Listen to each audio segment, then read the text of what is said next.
ज़ैन वलीद से कहता है कि मैं माफ़ी मांगना चाहता हूँ और मैं चाहता हूँ कि मैं मिनाहिल से माफ़ी मांगकर अपने दिल के बोझ को हल्का कर लूँ।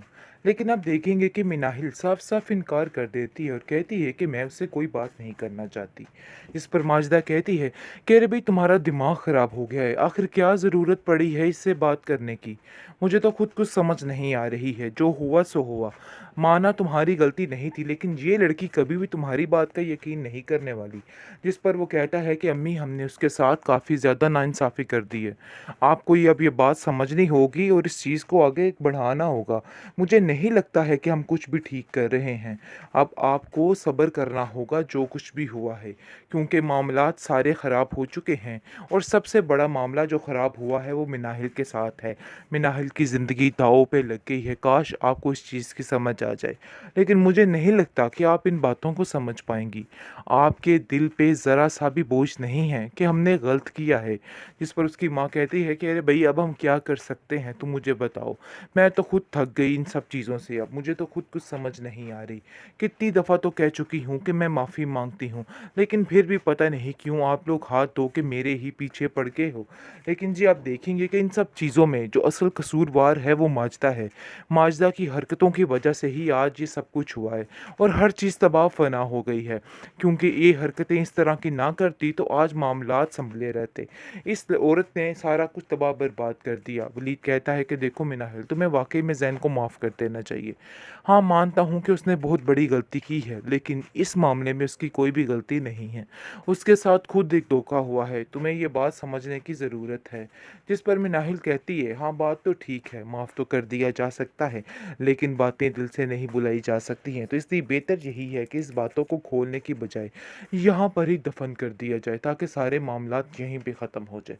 क्योंकि मुझे नहीं लगता कि कुछ भी और आगे बढ़ सकता है। हर चीज़ वहीं की वहीं खड़ी है, इसलिए हमें भी आगे बढ़ने की कोई ज़रूरत नहीं है। कुछ नहीं करी।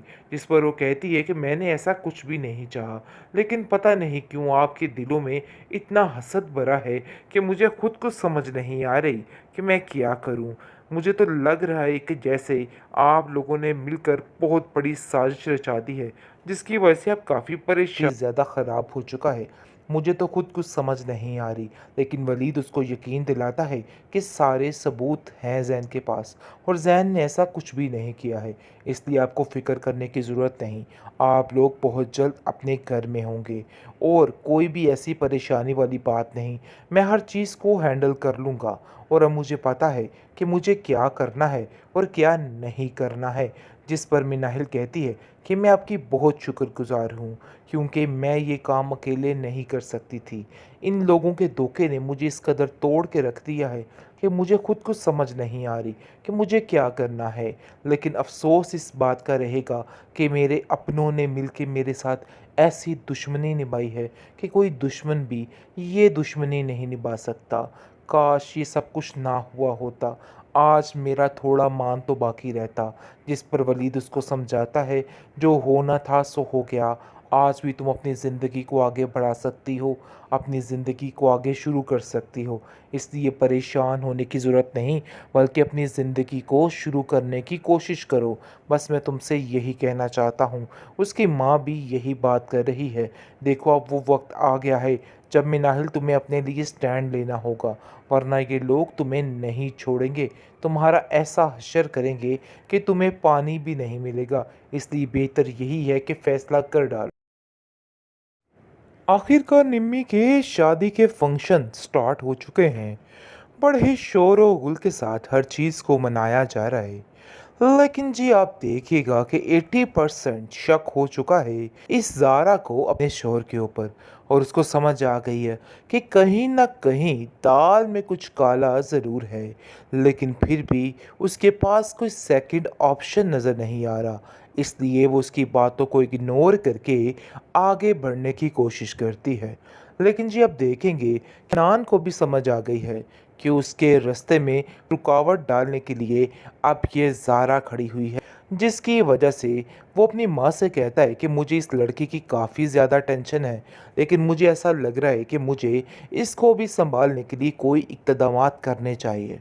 जिस पर उसकी माँ कहती है कि तुम्हें इसका काफ़ी ख्याल रखना होगा। मुझे ये लड़की काफ़ी होशियार लगती है, जितनी तुम इसको भोली समझ रहे हो ना, ये उतनी है नहीं। लेकिन हनान अपनी माँ को तसल्ली देता है और कहता है कि परेशान होने की ज़रूरत नहीं है, मैं इसको हैंडल कर लूँगा।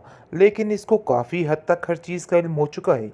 ये बात आप ज़हन-नशीन करके रखिएगा, क्योंकि इससे बचना अब हमारे लिए हमारा काम होना चाहिए। दूसरी तरफ दुहाई देती हुई नज़र आ रही है माजदा और कहती है कि अरे भाई, मैंने तो अपनी सेफ्टी की खातिर ये सब कुछ किया था।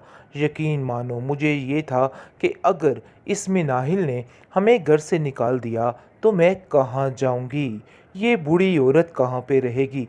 बस इसी ख्याल ने मुझे ये काम करने पे मजबूर कर दिया। मैं और मेरी लाचार बेटी, हम कहाँ पे जाते। इस चीज़ की टेंशन ने हमें इतना परेशान कर दिया था कि हमें ये फ़ैसला मजबूरी में करना पड़ा।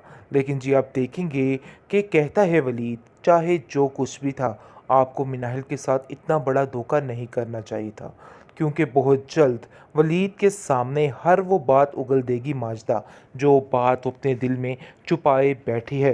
वलीद पहले ही इसकी चालाकी को समझ चुका है, लेकिन मज़ीद अब और समझेगा और उसको पता चल जाएगा, अरे भाई, ये इस औरत में क्या-क्या नाटकबाज़ियाँ हैं और ये औरत अपने मुफ़ाद की खातिर क्या-क्या कर सकती है। अब वो नहीं छोड़ने वाली किसी को भी।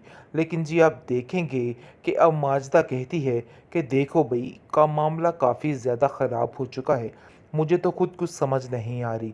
लेकिन वलीद उसको यकीन दिलाता है कि सारे सबूत हैं ज़ैन के पास और ज़ैन ने ऐसा कुछ भी नहीं किया है। इसलिए आपको फ़िक्र करने की ज़रूरत नहीं। आप लोग बहुत जल्द अपने घर में होंगे और कोई भी ऐसी परेशानी वाली बात नहीं। मैं हर चीज़ को हैंडल कर लूँगा और अब मुझे पता है कि मुझे क्या करना है और क्या नहीं करना है। जिस पर मिनाहिल कहती है कि मैं आपकी बहुत शुक्रगुज़ार हूँ, क्योंकि मैं ये काम अकेले नहीं कर सकती थी। इन लोगों के धोखे ने मुझे इस कदर तोड़ के रख दिया है कि मुझे खुद कुछ समझ नहीं आ रही कि मुझे क्या करना है। लेकिन अफ़सोस इस बात का रहेगा कि मेरे अपनों ने मिलके मेरे साथ ऐसी दुश्मनी निभाई है कि कोई दुश्मन भी ये दुश्मनी नहीं निभा सकता। काश ये सब कुछ ना हुआ होता, आज मेरा थोड़ा मान तो बाकी रहता।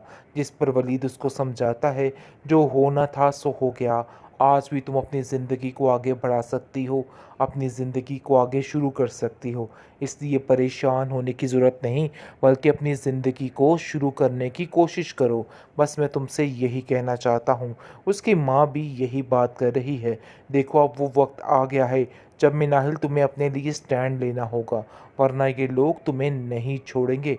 तुम्हारा ऐसा हश्र करेंगे कि तुम्हें पानी भी नहीं मिलेगा। इसलिए बेहतर यही है कि फ़ैसला कर डालो।